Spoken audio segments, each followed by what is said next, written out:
Sambira Dana. Wow, such a beautiful song. Munaga. Where is that? Iwo wesize isubi.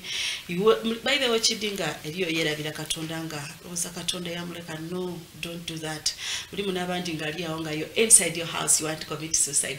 Dear, Embela jolu kubitamu. It is not the end of it. And there are those who are congratulating. Congratulating us. Azaire. My brother Paulo Isabili. Yatuzali skari. Mama nawe bali kuzala. I'm so delighted. Wow.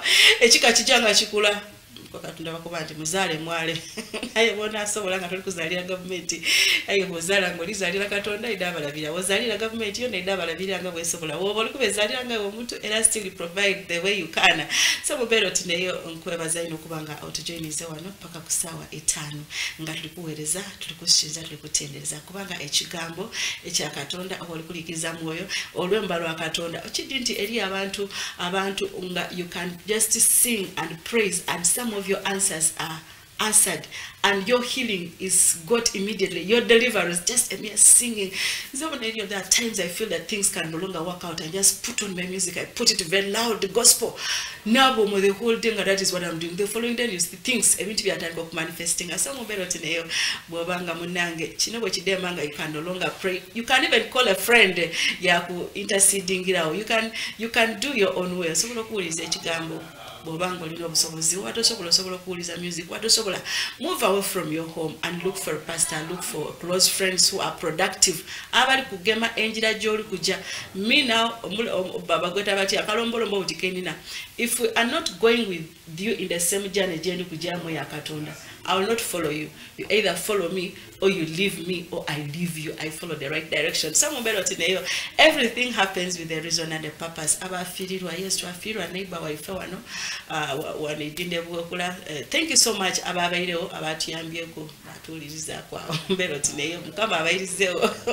So right now, our one and only God is calling some beautiful pastor here in the house.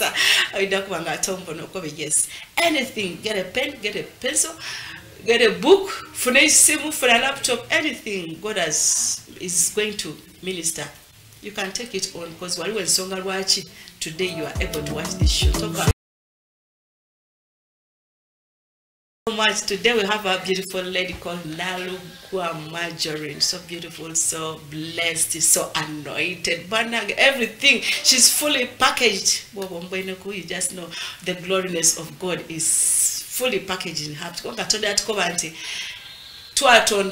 And we were created in God's image.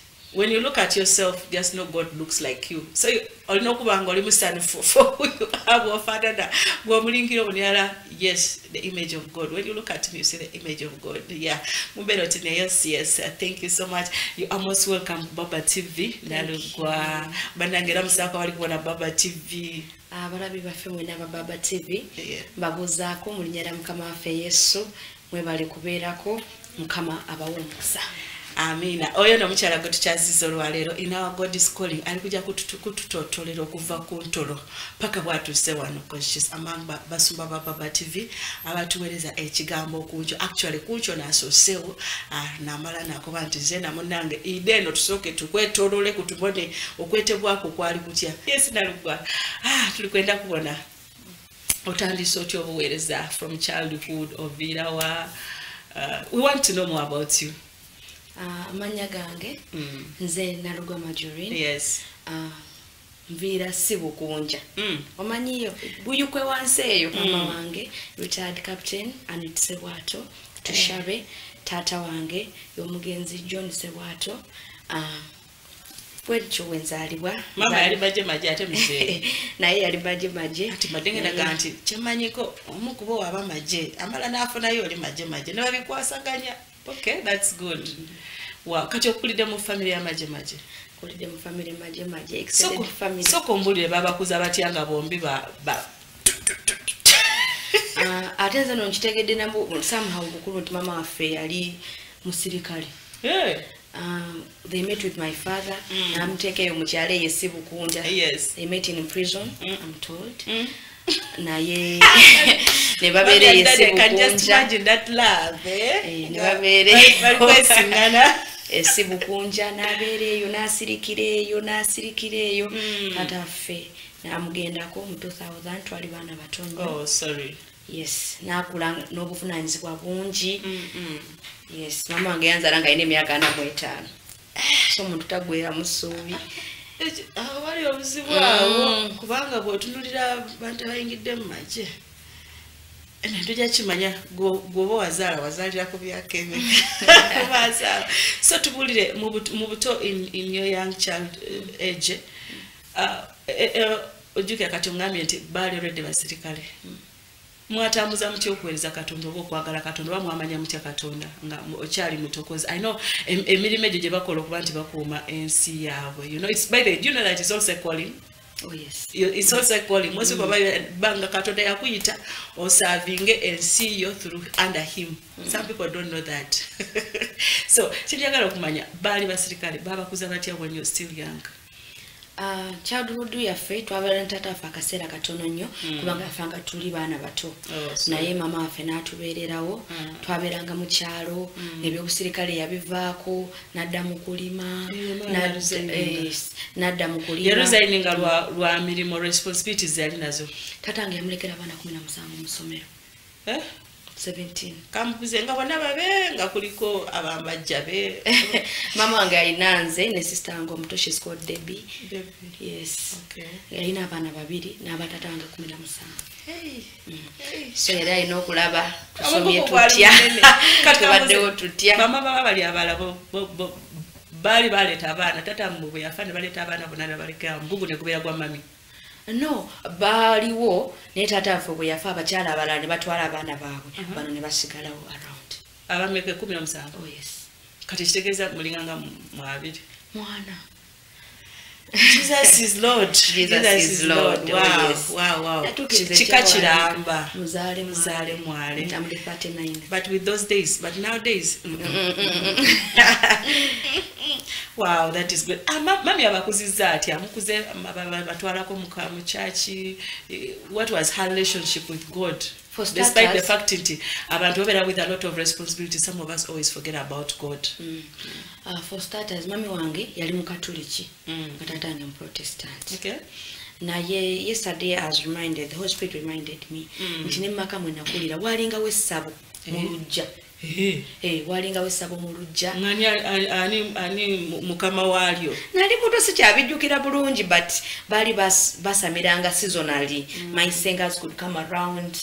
My uncles, my siblings. There is a reason as to why God reminded you about that shrine. Oh yes.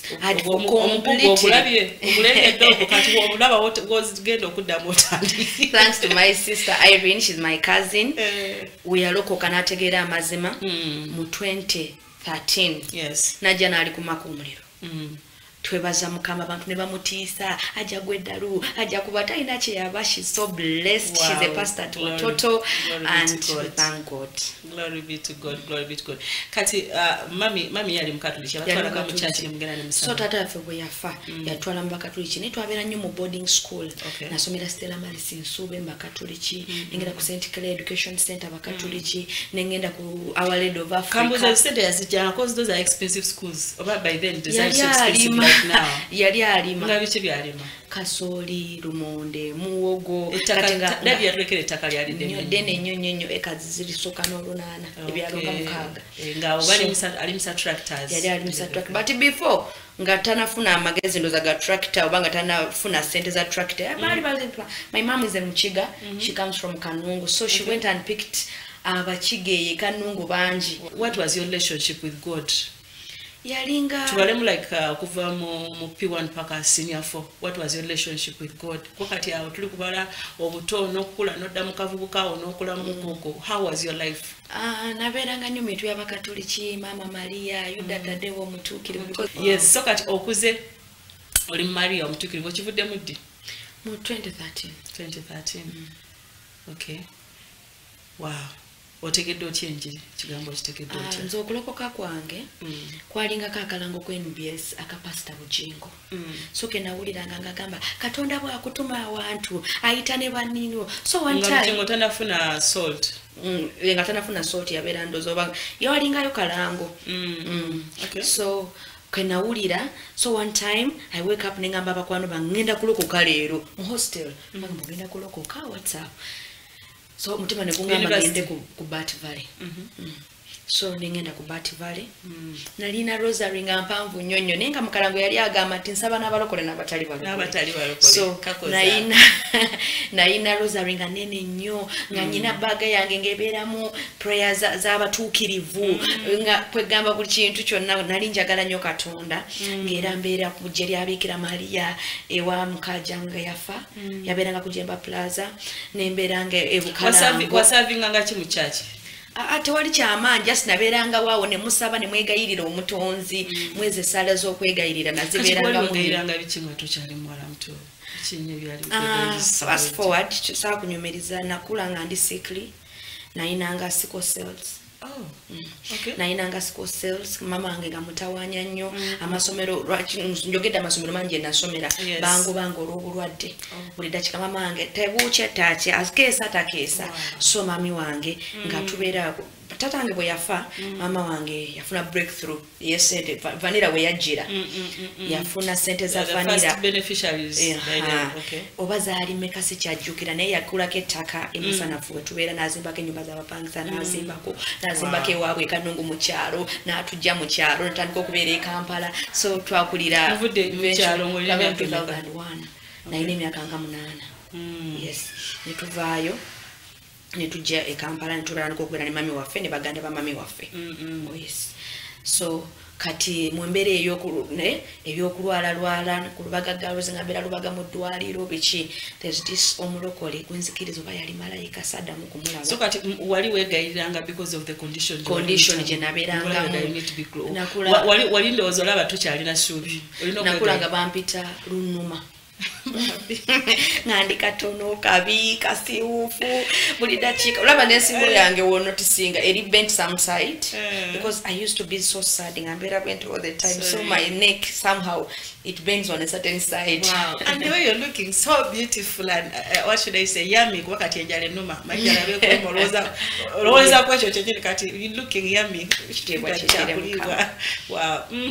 So there is this man, I was in my P6 abaddo todo kama abawo omukisa omusajja oyo yajja mu kikomera kyaffe n'angamba ayagala kumusabira ne mugamba Yesu asobola okumponya n'angamba Yesu asobola ngomubulidde ekikulu okukuwonya oba akusanga oli mulwadde yansanga ndi mulwadde just nga ndi awo kabalaza neebakiriza so nansabira wendowooza nti Katonda batandika okunsumulula kati ate mu senior 2 another guy came naye this guy yali doctor nali ngenzeyo kuula linnyo nali ebiseera nga simanyi nti nina sickle cell this doctor nga golaba bujjanja ne mama nga yali tamanyi tuli mu habo tuli mu ki nga tamanyi that time nga tukyali mu kyalo nga you're sickly nenga tebana bakwa identifying what exactly so ngenda okukula erinnyo dentist oyo bamuyitanga Nisa dentist oyo nakola ki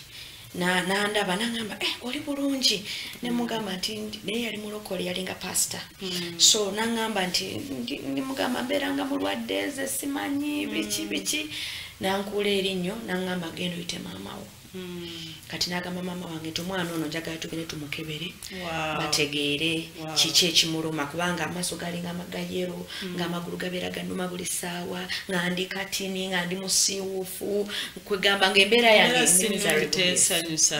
so kati dokita oyo yeyantwala what today is called I think Kampala Hospital that time Dr. Kanyerezi yabeeranga ku Uganda House so ne bantwala awo ne bankebera ne bagamba nti I'm a sickle cell carrier.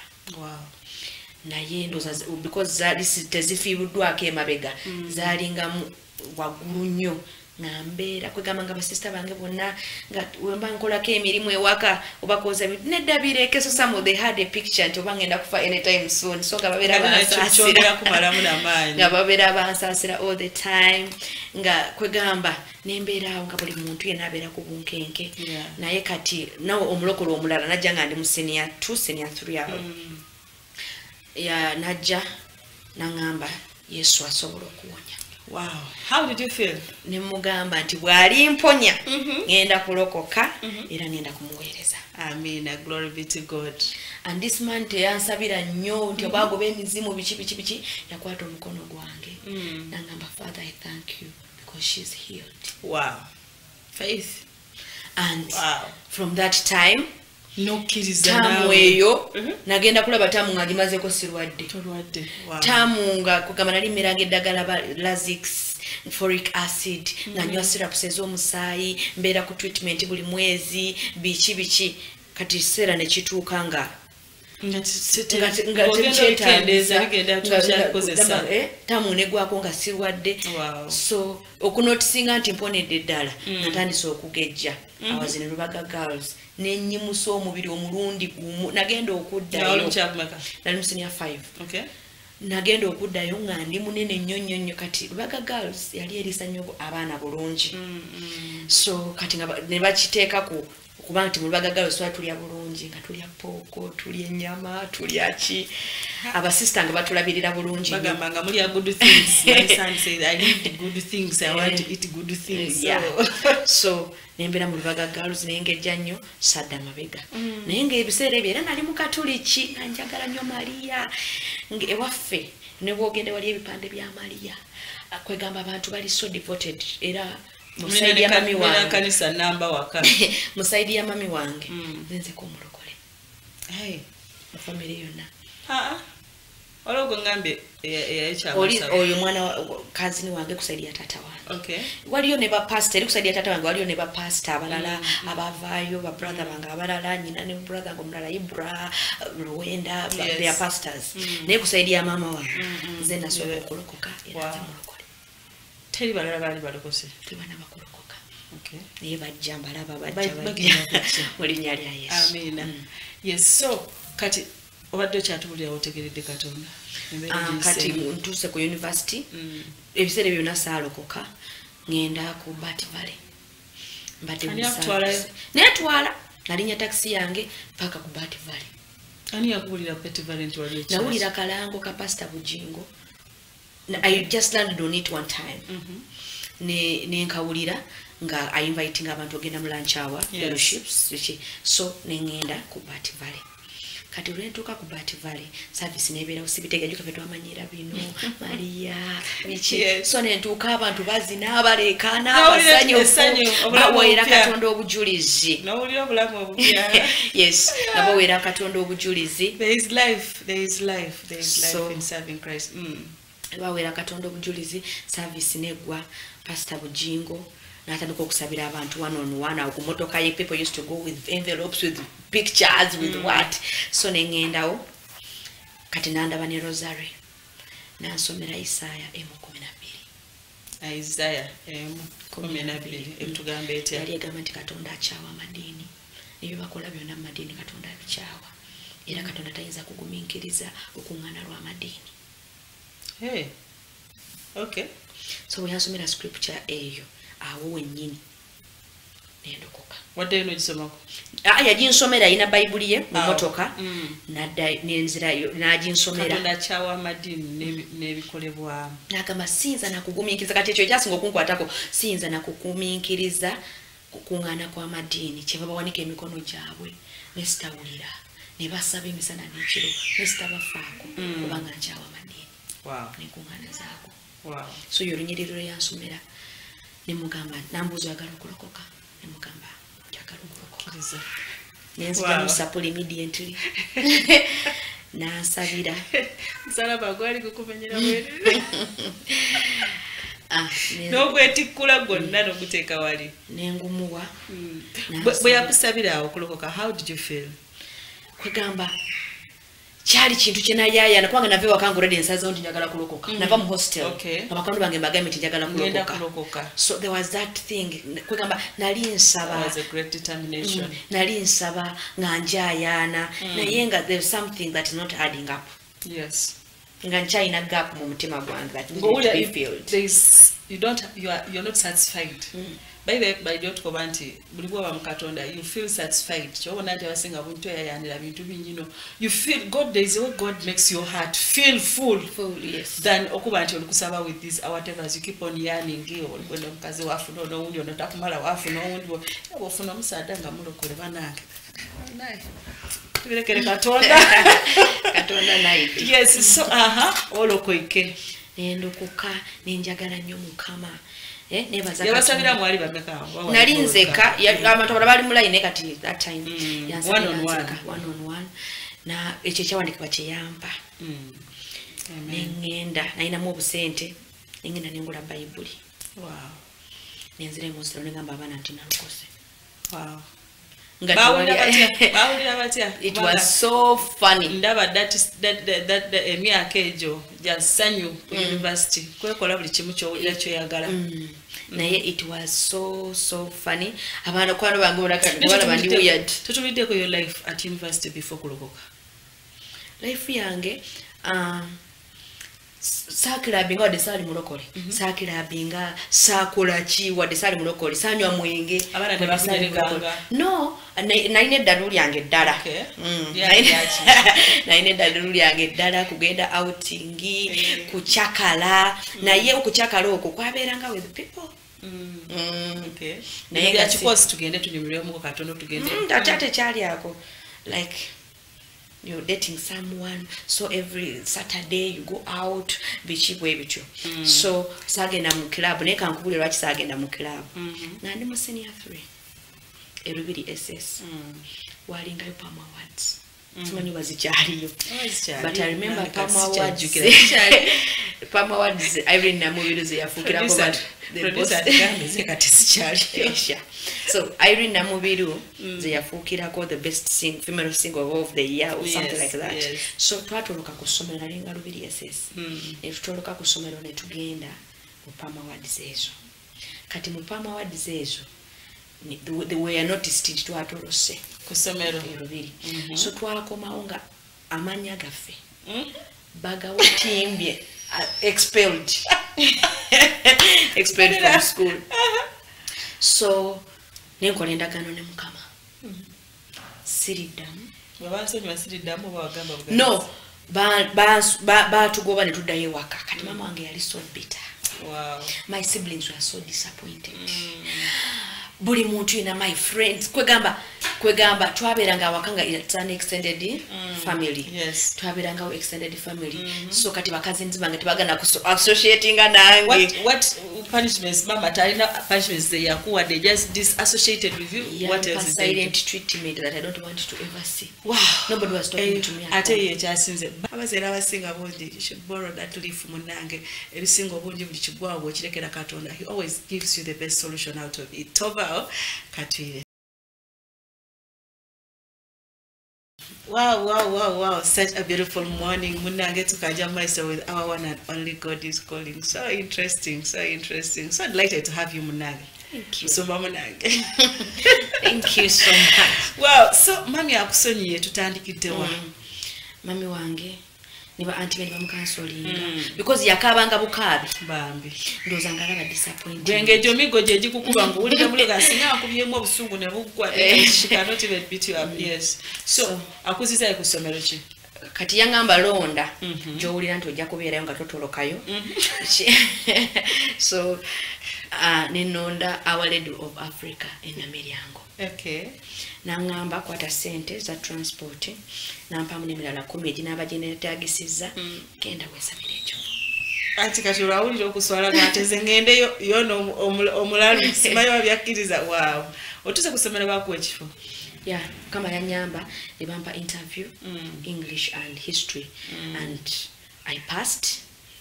They admitted me in senior 4. Kwa Our Lady. So where is Socha? Where is Kwachuka? Not so much. Our lady are so strict. You know how Catholics are. So we are so strict. Kugamanga na utoina na ngeri joleta mumpisa zombi. You have to cover up. Ngatolina na ngeri jozileta mu abana bali so serious. Natukanga the two schools are very different. You can nali mu day school, nali ngatobera mu hostel. Naye kati wano abana bali so serious. Kwegamba tuzukuka sawa mwende ogenda kusoma preps ebintu byali so serious nga twali na space ya fujo. And I thank God so much that I managed to pass it. Yali tajja kusoboka because my friends bebango banabo so some of them stopped there. Abalala bakola ne bagwa abala you know. Yes. Sorry. Kati aha wano okiriza omusumba ujinga aku yisizamu mu kwatula. How you felt? It was overwhelming, the joy. Kwegamba na utegera kati nti that was when the Holy Spirit visited me. Yes. Na ye that time ngandi musanyufu nga siwulira kwegamba olumala nasoma nanchusa schedule yange ku university nasoma kumacha mpaka sawa mkaga kati sawa mkaga ngenzo kamlanchawa so ayo nayo nabera ebisere byokatuli kubati valley nitusenka ne tugenda ku Canaan. I attended lunch hour. Omusiki kwali okwamukira ngokubira kati ku lunch hour. Yeah, lunch hour. Nabera mu lunch hour emyaka jonna etano je nabera ne Pastor Buchingo. Wow. Without fail. Wow. I thank God my faith was built. Yatusomesa ekigambo ne tuberanga okusoma Bible na tugamba. There was one time that made a difference in my life. He said nti omuwongo bwammwe temukwata nyiriri kubanga obwongo bwammwe muteekamu obuzannyo muteekamu ebintu ebitabagasa. Nagambe ekigambo kino ekya Katonda ekigenda okubayamba. You know when he was nga yakatandika ministry yali abulira nnyo obujulizi bwe bwe yali omwavu ennyo Katonda n'amuyamba. So kati obujulizi obwo bwankoleranga nnyo n'engamba wabanga omwami ono Katonda yamuyamba okuyita mu Bible n'enjesibako. Nomanyi ekirungi ekigirimu n'ensoma Bible. N'ensoma people who know me abali close to me babiragamba musomba okwata nnyo ennyiriri biki they are off head they are what. It was because of the kind of training I got. Yeah, and the time you kept on reading the Bible and repeatedly. So I read those Bible stories in when I read the book of Exodus. To me, the book of Exodus ngandaba amanyi ga Katonda nempulanga I'm excited about God nga nebatuka ku nyanja emyufu ate mwalinga madengera kyogera nti mwalinga mbikwate nebatuka ku nyanja emyufu. Yes, enyanja emyufu eyo neyeyawula kati ekyo nekimpusha okusoma the next day bali ne bagwa mu nyanja you know.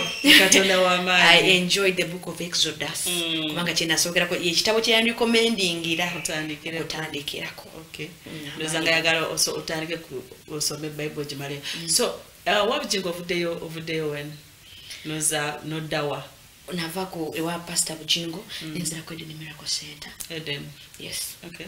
That time nali mbeera waka ompangisa Katonda kyaleetera mpangisa mulamba najja ku nyumba za eri Katale Jomae omusumba Joseph Sekisaka ne baina lunch hours ku Boulevard. Baina ku Boulevard Old Kampala.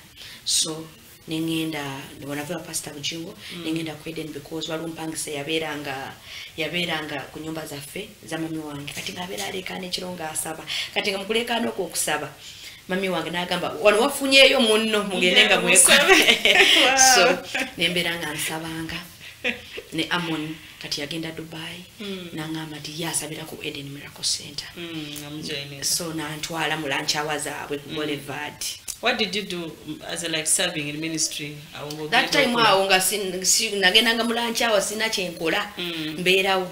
So ku Eden Miracle Center when ategera nti no kirungi sikulokoka buloko sinotula mu katebe notandika okola ki okuweereza Mukama. So ntandika okuweereza Mukama mu beegayirize. So basically lutambula ndikulaba what you are called to do. Naye alikuwa baba TV agala kumanya what you are called for in the kingdom of God. Yes. To teach the word, to preach the gospel. Yes. How did you realize that I was sent to teach the word of God? Because to teach the word of God, abamuchi ati kati fenna tubayita bapasta kati goba naye fenna Bible egamba nti mugende eri amawanga gonna mubuulire ensi yonna so it's even your mandate also. Okay. No, auntie kati waliwo these gifts which the 5 gifts. Yes. Kati fe bonna prophet intercessor pastor byonna tubiteekawo we call you pastors. So you specifically you're a pastor. So how did you realize that you are a pastor? How did the whole thing come up? God started speaking to me in visions, in dreams, in prophecy. So many people came and told me. What was he telling you? My startup was to make a prayer altar in the barracks for the army. He's the one who told you to do that. And when I went and told my commander then, Brigadier Tom, he told me, what's that? And altar. Barracks. But Kambuze. Your commander, yes, brigadier. Yes. Kati soko tunyonyole muka. Tulina fande. Uweza bwa Katonda. Tulina tunyonyoleko want to know. Nali nkolera mu barracks Maga. Yes. Ngokola was a normal person or part of the barracks? No, nali social worker. Social worker. Okay. So Ninkolachi, Brigadier Tom, Ningana Nimugamba, what God has told me.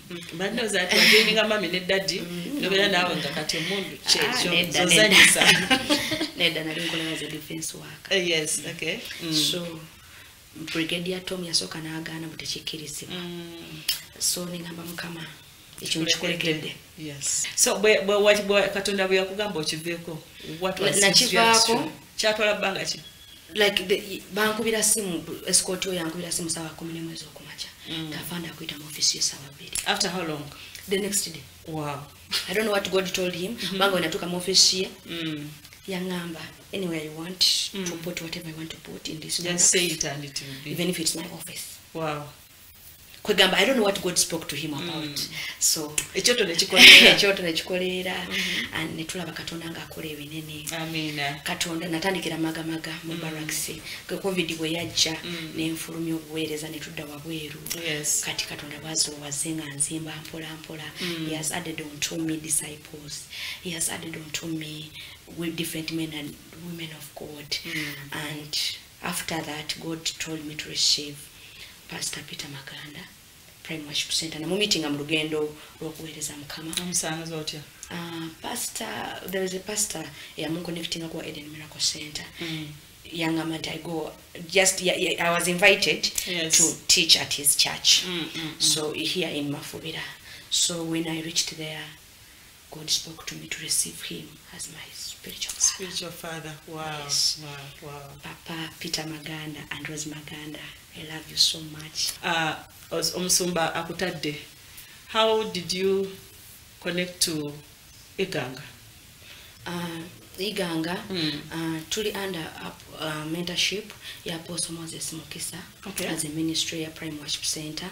So we are mentored, and one of the cries of our mentor, Apostle Moses Mukisa of Worship Harvest, is go and plant churches. Go and plant churches. That is great. Seek out to the lost. Seek out to God's children. It is the mulanga everywhere, every time. And Apostle Mukisa recently, Yahweh is on 105 churches. It is worldwide? Yes. Na ye he's everywhere. Ogambe okufawana jinjero? Balina Worship Harvest one Iganga. I mean Worship Harvest Jinja. Worship Harvest Worship Jinjero. No, kati tuli ba Prime Worship Center, tuli mu mentorship ya Apostle Moses Mukisa. Ngobuweereza kati fe tuli Mafubira ku hall baita ku hall awo mu get awo tuli mu Prime Worship Center. Wow, mwe bali kuweereza Katonda tukoze bulungi kati wadde tugambye eno wa Mukisa obere ate ne Iganga Iganga branch endala oba ya church. Yes, Mafubira ya Prime Worship Center. So you have another branch in Iganga? Yes. Esangibwawo? Tusangibwawo ku Nakalama. Nakalama. Yes. So what do you do specifically there? We are making disciples. you're making disciples. Kati gwe ng'omuntu. Nze ng'omuntu, I reach out to people. Nembabulira enjiri. We gather every Wednesday and every Friday just to teach the word of God. Do you move door to door or you collect them, they come to your church? No, for us, what we have a vehicle, we call it missional communities, that I invite one. I identify method we call until you identify one person of peace. Wogenda makage n'omugamba nti badde nsaba okukungaanirako wano n'abantu bamukama ab'enjawulo. Kati oyo abakkiriza akuinvitingira abantu. Kati bwakuinvitingira abantu. That is wisdom. No committing ayo. Strategy nungi nnyo. Now me I started in a friend's shop. Amukyala antungira engoye ekiteeteeyi bamuyita beesi kitiibwa eyiganga akunajja. So oyo beesi gwe nagenda because yali antungira so ne mugamba about this njagala inviting mikwano jo njagala inviting mikwano jo okusharinganga nabo ekigambo kya Katonda.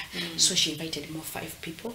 So to meeting kati it has grown here over 30 people. Over 30 people. Yes. Okay. So kati nembanga nina ku dividing amunnaku nti buli lwakutaano era oluva wano njaku buli lwakutaano mba nkolaki buli lwakutaano meetinga buli lwakutaano omwede edduuka wa base. Then kati waliwo abalala be tu meeting. So from there do they come to Sunday on church? Yes. Okay. So kati Monday to Saturday we are reaching out to people. Abantu bo badde mu missional community, we call them missional communities, and bagita Manase missional community, one of the tribes of Israel. So over meeting, you eat together, you pray together, you play together games. We have games. Then you teach the word of God. Eating together.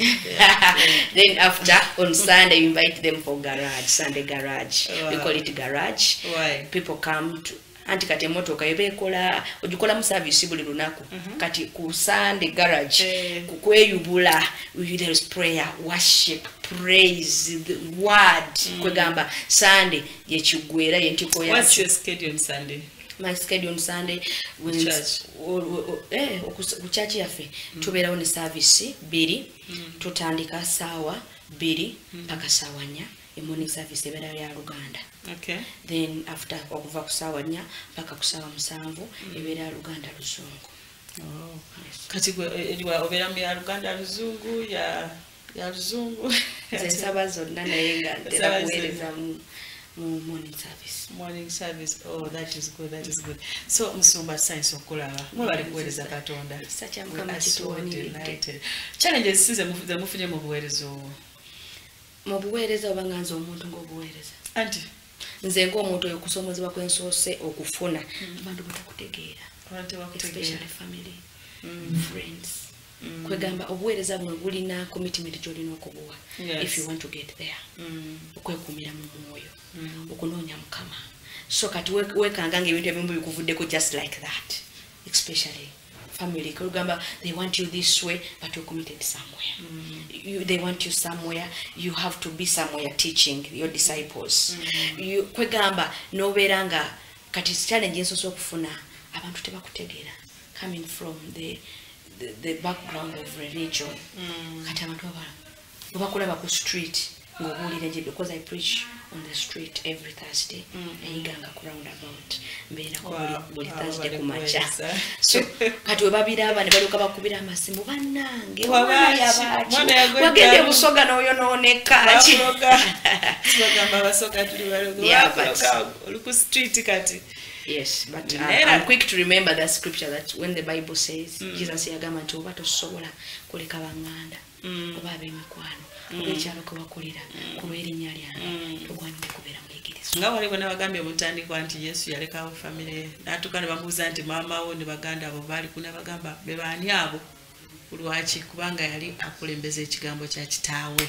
So if the rest have refused to join you, go and look for those ones who are willing to join you. I always tell this, last time I was talking to my brother, is called Isaac Mjasi.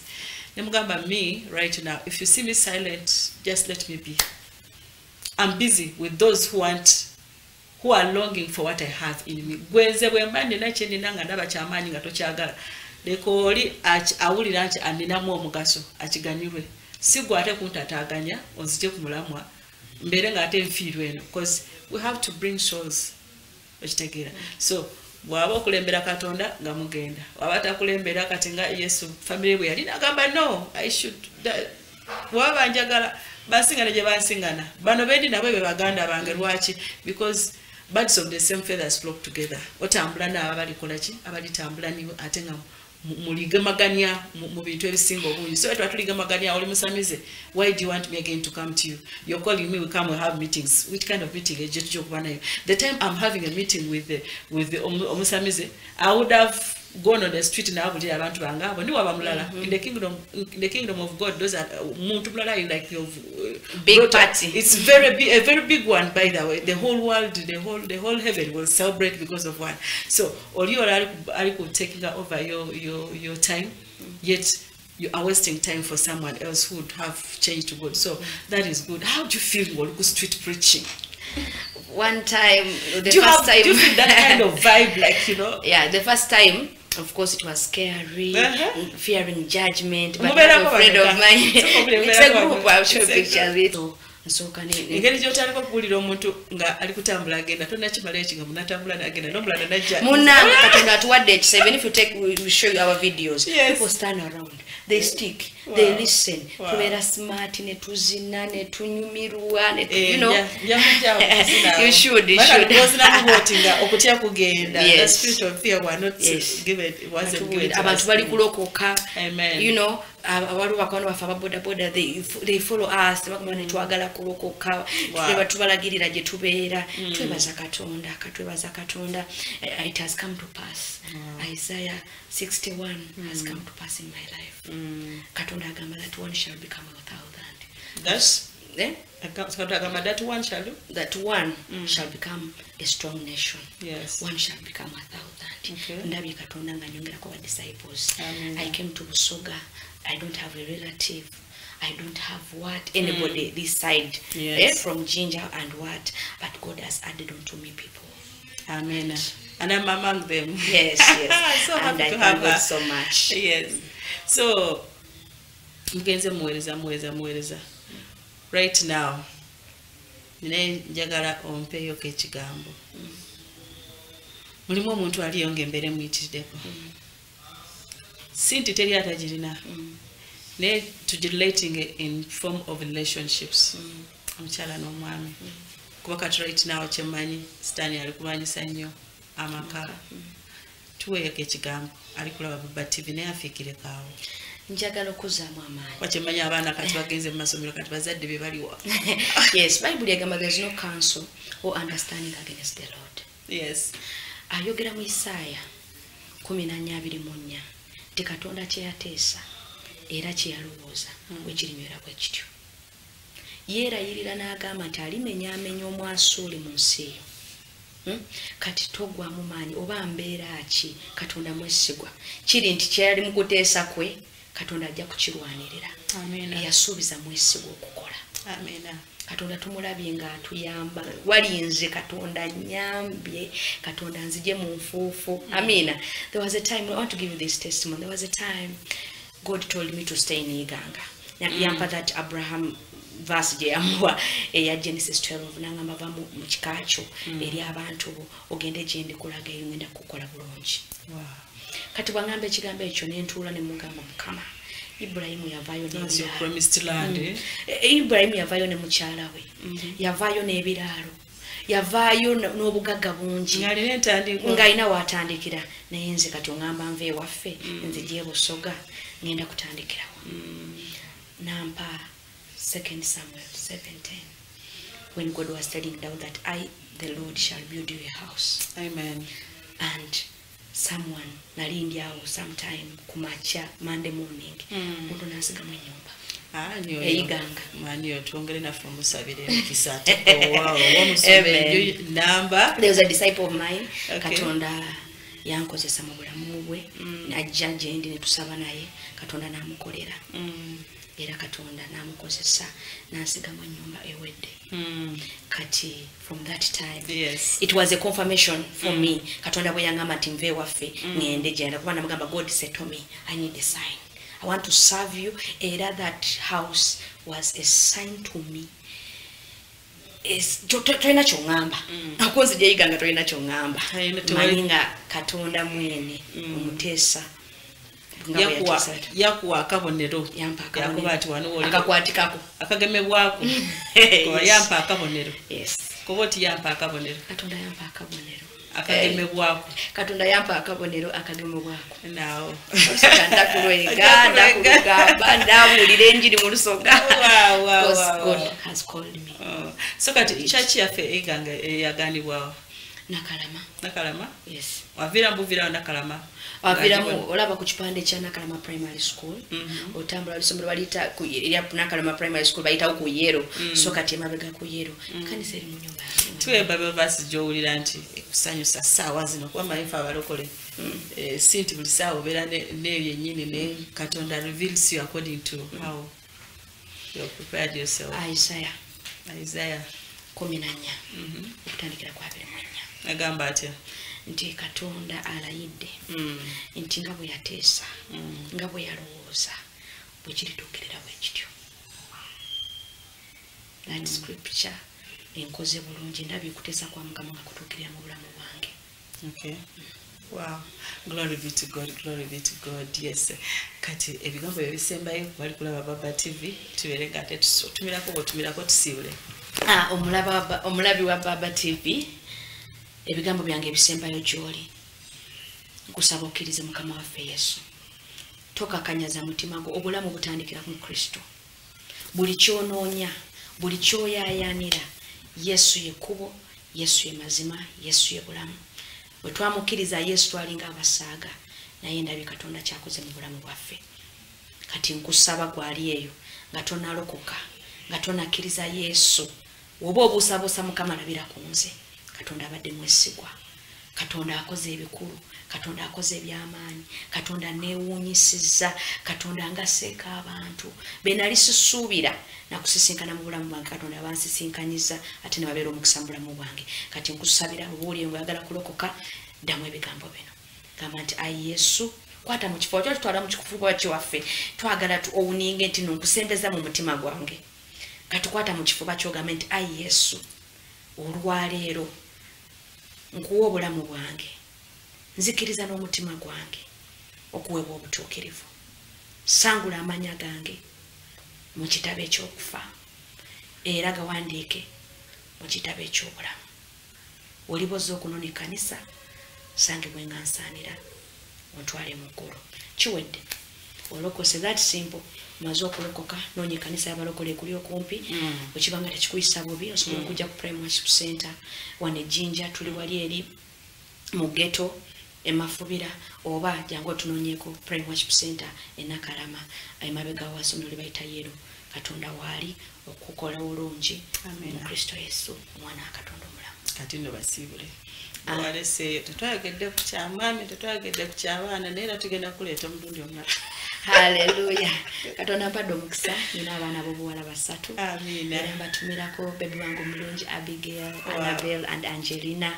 Bakadde bange abalungi mama wange afande Anit tushabese bwato nkwagala nnyo baganda bange my siblings mwenna mikwano gyange ntumira ba disciples bange abaana benjigiriza ya Katonda betutambula wamu olugendo lw'obulokozi mbatumirako bakadde bange ab'omwoyo omusumba Peter and Rose Maganda aba Prime Worship Center. Katonda abakole bulungi abasanyuse naye Mukama akomukisa.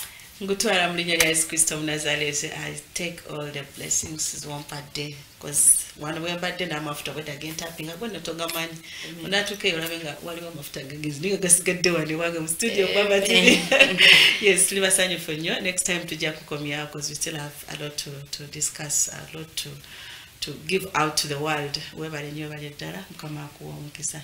Next time twagala ba spiritual fathers, we need to meet them nabo twogereko ko nabo mbeera nga aya atukobye nti ezirajja kuyingira igulu ezirajja kusigala nga mulamu nga tabise mu Yesu. Wegeme Yesu twayibanga olw'emambo mwegema Yesu nkuleka wondobera wondobera wondobera Yesu nkuleka wondobera Yesu nkuleka soze wondobera Yesu mbanzira plan niwe ni currently ninembera je ndikuyitamu aye ekikulu kya byona mbera ya Katonda bwondemera Yesu nizotaako ekikumi nako bwono ali kunonya bulamu bwange. Just go away from that person. If someone is not in line with God's plans, just leave those people and go. When is ochibona, you know what kobanti the gate eyokuje wa Katonda, it is very narrow. Ntuno you know only few people abaje kubanga bajibita munga ate batukayo abandi baida goberanga ndio babona mbone net enga ate munkomere mujatuka nga there is you're not going anywhere. So olebwa abaligezako okuletera kyobona mbu mu kirungi ino ayinga ate kijja kusula matiga. My dear, just walk away from that. Abandi baida sigalera abanji and you alone you get that way or that journey to Christ. Katonda ajja kugemera and everything will be fine. Mubero tineyo bwatogobire Katonda tojja kusigaza bulamu era obozira bulamu ojja kubaawa mugenda tovaawo katije kumpre Katonda kati kyesambira Dana Kandile. So much Boba TV program to Sake Chibumba ne kubangeja maiso. Thank you so much okubaje twabire up to right now wetuli atenga sawa weno tulikubanga tulingirako ekigambo kyentese today out. Today is a Bible quote of the day. Tulikujitola mu kitabo kye tulikujitola mu 1 Peter akaniri ina kwibiri ngakaliko nti you won't spend the rest of your lives chasing your own desires, but you will be anxious to do the will of God. Nti toida kumala bulamu bwo obwokunsi ng'oli kunoonya ebyo byowulira nti byoyenda byoyayanira byowulira iwe ng'omuntu nga ate totayire mu Katonda. Bulikitegeera nti abasinga obungi tulina engeri tulikubanga tunoonyamwe. Yes, ebyobugagga byensi byetaagisibwa. I declare nti ebyobugagga byensi wali wabituwa wali we yabitaawo bwe yatutonda yakoba Adamu nti buli kiri ku nsi kino kituume kino kikola okitegeeza ki nti eje yakitugemya. Aye bw'aba akitugemesiza idukira buli mukama bw'aba agemesa kyakugemesiza nti kino kikyo kino kirabire kiba kitegeeza nti akutayire mu wabute kozesa buli kimu nga bw'oyenda. Aye ate kabiri ekigwirewo kyona oba olina okureportinga yani ye mukama. So ali tukoba nti you won't spend the rest of your lives chasing your own desires. Toida kumala bulamu bwobona bono obwokunsi nga iwe kulumukirira oba kuyayandira bibyo wega kitegeeza ki tuyayandire n'ebintu bya Katonda kubanga munnange yakoba nti but you will anxious do the will of God. Twida kolanga okwenda kwa Katonda nti nibwona avayo wakoba nti kansabe nti Diana ndikwenda kyembengerezeeko ndikwenda kujja mu US. Aye nga timuyikirizaganiza ni Katonda nga ti kwenda kwa Katonda. My dear, olifira ku visa ngoli kugisaba engende emyotukirira olijja kubijja byabazaire bo wakoba nti kanje embirime ku kanje ensamire.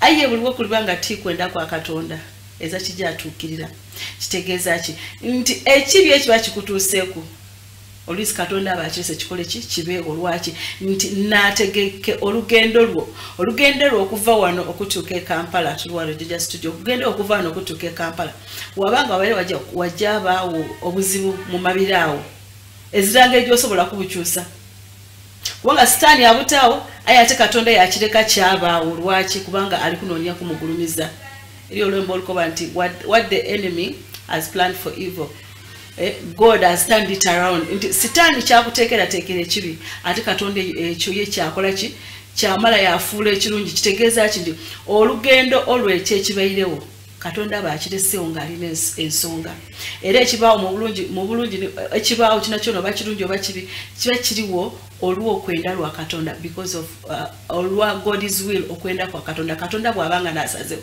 aye bw'oba onaasalawo ebintu ng'omuntu certain things you will not achieve them. Yes, eri obojja wasalawo wakoba nti kino kakibe kiti kino kakibe kiti kyabaawo kiba kitegeeza ki nti mugemagaine n'okwenda kwa Katonda you are in line with God's will. Era it's always good nti buli bw'ofukamira ku mavivi wasaba saba Katonda akutambulize mu mbala eyiye so that at the end of the day you who is in oli mu mubiri gw'omuntu niye ali mu mwoyo omwoyo ogugwe n'omwoyo ogugwo ng'ovire ku guno omubiri gw'oli kubona but the spiritual realm mwabanga mugemagana bw'abali kugaidinga Nibo obufunye obuzibu obwo kutambulira mu kwenda kwe. So bwaligeza ko tukubandi 1 Peter and you won't spend the rest of your lives chasing your own desires, but you will be anxious to do the will of God. Oida kubanga oyayanira olina okuyayanira okubanga okola okwenda kwa Katonda. Yes, mumbero tune program tubisake Kibumba nze Kisambira Dana. I love you so much. Thanks for watching Baba TV every Sunday. Sawa diba isachitundu paka sawa diba itano dokucho. Mumbero tune mo tusinza twatendereza Katonda. And right now can't check more break then indeed tovao Kobanti everyone biwanga biwome nage aye nkobanti webale kubona tumsake from the beginning up to right now era nkulangira kuna kobanti you are so blessed mukama yongero kuwa mukisa continue okubanga werangiriza kwebirungi kubanga atikoba nti omunwa gwa ife gukusiba ate gwa kusumulula buli kyoyogera you are a prophetess or a prophet on your own. Teach yourself into this nti bwe mpuna kuncho nkobe Katonda ntandika okwerangiraku ndi wa mukisa nendebwa ndi mugaiga nti ekikufulumamu kimala bwe kifuluma kirina embera gye kyataawo in the spiritual realm mu bwengulu ba mu bulamu obw'omwoyo kyabanga kigemebwa kyatwalibwa buli whenever wovaayo wakoba meze yekalivaamu kituufu eziraka gyakuvaamu manange nze ndi wabizibu ojasigala wabizibu. You will continue crying, calling yourself oli wabizibu. I'm a problematic woman or problematic man. You will continue to be that way because that is what your mouth and your tongue is desiring. Until when you change yourself, ebintu byolikola ebintu byoyogera kyobona okuba nti all the time oyetomwana aniza yekino ekisiru yekino you start insulting these children ebigambo ebyetwogera munange tuba tuli kulagula kuba bolingira mu Ezekiel 37 ngeri tukokwogera ku about talking about the dry bones nti Katonda yakuwa nabi yamkoba nti lagula magumba gugakobe nti amagumba ewe musituke mwezinge mwire obuyaka mwire je tulwane ni yamkuwa no mkoba nti tell those ayogere akobe alangirire amagumba gugasituke gairewo era bwe yayogera nti amagumba mu musituke mwirewo gas tukage forminga bulungi the skeletons abantu abali bafiri and they had to make the forming up abantu abali were supposed to kubanga baje balwana at the end of the day Katonda amkoba nti commanding omuka gwingire muchi munyame yezewe baire abantu bafa ya commanding akitegeza ki nti olulimi lwaife buli bwe twogera lulina amani manjino buli lubabutairo so twegendereze ngebigambo byetwogera twegendereze ngebintu byetukola so gondi Bible verse eno yakoba nti bw'obatambulira mu Katonda ezakyo ojja kulemererwa kubanga ajja kutambuza obenga ekintu kyokola nga nakyo kyene Katonda kiyakuteerawo kyobona omuzungu akoba mbu shortcuts are never short abandi tulidi okubanga tukola ebintu efe mukambite wano mangu muna okubita wana amangu ogenda olujja kuba luwanvu ayi bw'osaba Katonda yaba ali kulagirira enjira entuufu teida kuba shortcut eida kuba ngeri long cut oba shortcut aye nga ate tojja kwiraganyaamu abandi some of us are being delayed because of that wabanga nino kyoli kusabira aye byaluwawo byatu Katonda yakweta kuweereza aye muna buli boyenda okuweereza wabawo kidde okusumbwa kitegeeza ki olina okunoonya embeera gy'olina okubanga otaawo olwane n'ibintu ebiri kubanga bikusika okwiza enuma obenga otuukiriza ekyo Katonda kyayeze so God's will is always very important mumbeera oti neyo kuba bukobe nti kyolina okola kira kyonka weyongera okubanga okola obula Baba TV program tubisake Kibumba nize Kisambira Dana tuidakwire mu ate kabi next Sunday we'll have different testimonies, different Christian events. I did one at the Tambula. There is my friend. Real joke Vembaga. I Tidakubanga Chona Chikutusako. I think that will be next week. That is my birthday. My birthday. Tidakubanga Kolachi. Ngato Tambulina Mubero today. Someone come up home. May you be blessed from today until next week. Kumando olwokusatu olwokuna olwokutaano leka olwokutaano olwomukaga paka ku Sunday nkulangira ku nti buli kinaba kikutuuseewo kidda kuba kya bwa bulungi bwa Katonda. May you be blessed of our other programs ennungi dikabanga dijja mu maiso wano ku Baba TV tovaawo. This is Ginger Christian Center cake. I'm also seeing it. I don't know who did it. So let's cut it and then celebrate the day. Amen. Amen. Amen. Amen. Hallelujah. Hallelujah. God is good. Pastor Noka is outside. Okay, if you have a phone, please make sure you take the video while you're down. Please go down a little so that the people at the back can also get a chance to see what is happening. And we want to raise that knife. And we are going to count from 1 to 25. I don't want us to count down, because if we count down, then we are killing. But we are going to count from down to 25. And we are going to count together. Are you ready? 1, 2, 3, go. 1, 2, 3, 4, 5, 6, 7, 8, 9, 10, 11, 12, 13, 14, 15, 16, 17, 18, 19, 20, 21, 22, 23, 24, 25.